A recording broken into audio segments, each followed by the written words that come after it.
दोस्तों आप सभी का हमारे YouTube चैनल परीक्षा खजाना में स्वागत है। दोस्तों यदि आप भी अपने बच्चों का एडमिशन केंद्र विद्यालय में कराना चाहते हैं तो अब आप केंद्र विद्यालय में एडमिशन करा सकते हो। और अब इसकी प्रक्रिया क्या होगी, इसकी लास्ट डेट क्या होगी, इसकी पात्रता क्या होगी बच्चों का एडमिशन कराने के लिए, आप इस वीडियो के माध्यम से समझेंगे। और हम जो आपको स्टेप बता रहे हैं वो आपको फॉलो करने पड़ेंगे, फिर आप केंद्र विद्यालय में अपने बच्चों का दाखिला करा सकते हो। तो दोस्तों चलिए इस टॉपिक को स्टार्ट करते हैं। दोस्तों सबसे पहले आप इसका ओवरव्यू देख लीजिए।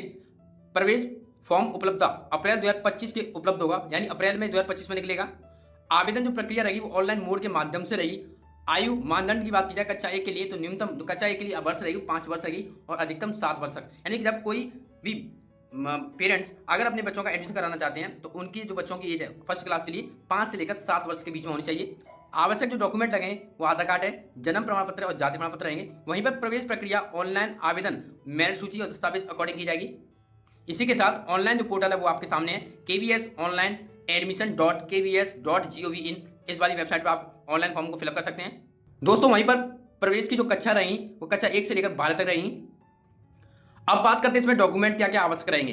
तो सबसे पहले केंद्र विद्यालय में प्रवेश करने के लिए निम्नलिखित दस्तावेज आवश्यक रहेंगे। सबसे पहले आपके लिए आधार कार्ड, छात्र और माता पिता यानी 3 लोगों का चाहिए, छात्र का भी चाहिए और माता पिता का भी चाहिए। वहीं पर जन्म प्रमाण पत्र, जाति प्रमाण पत्र अनुसूचित जाति, अनुसूचित जनजाति और OBC वालों के लिए। वहीं पर EWS BPL प्रमाण पत्र यदि लागू हो, निवास प्रमाण पत्र देना होगा आपको, पासपोर्ट साइज फोटो और स्थानांतरण प्रमाण पत्र यदि लागू हो, और पिछले वर्ष की मार्कशीट कक्षा 2 के और उसके बाद के लिए।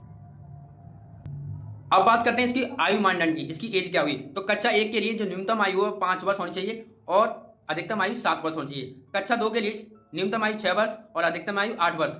कक्षा 3 के लिए 7 वर्ष और अधिकतम आयु 9 वर्ष। कक्षा 4 के लिए न्यूनतम आयु 8 वर्ष और अधिकतम आयु 10 वर्ष। कक्षा 5 के लिए न्यूनतम आयु 9 वर्ष, अधिकतम आयु 11 वर्ष। कक्षा 6 के लिए न्यूनतम आयु 10 वर्ष और अधिकतम आयु 12 वर्ष। कक्षा 7 के लिए न्यूनतम आयु 11 वर्ष, अधिकतम आयु 13 वर्ष। कक्षा 8 के लिए न्यूनतम आयु 12 वर्ष और अधिकतम आयु 14 वर्ष।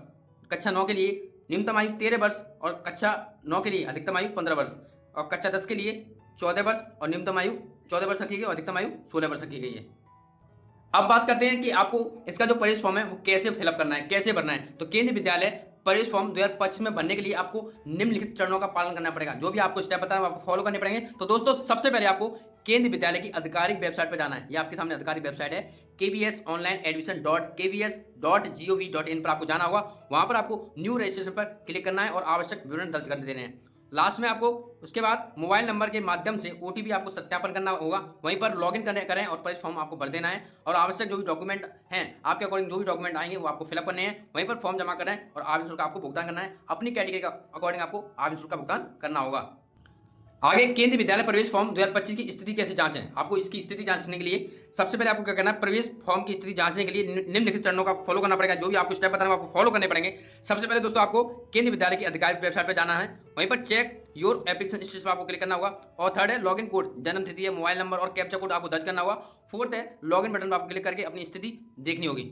नेक्स्ट देखिए केंद्र विद्यालय प्रवेश के लिए आचरण नीति, क्या आचरण रहेगा आपके लिए। तो RTI कोटा के लिए 25% है, अनुसूचित जाति यानी SC के लिए 15% दिया गया है, अन्य पिछड़ा वर्ग यानी OBC के लिए 10% दिया गया है। वहीं पर अनुसूचित जनजाति के लिए यानी ST के लिए 3% दिया गया है।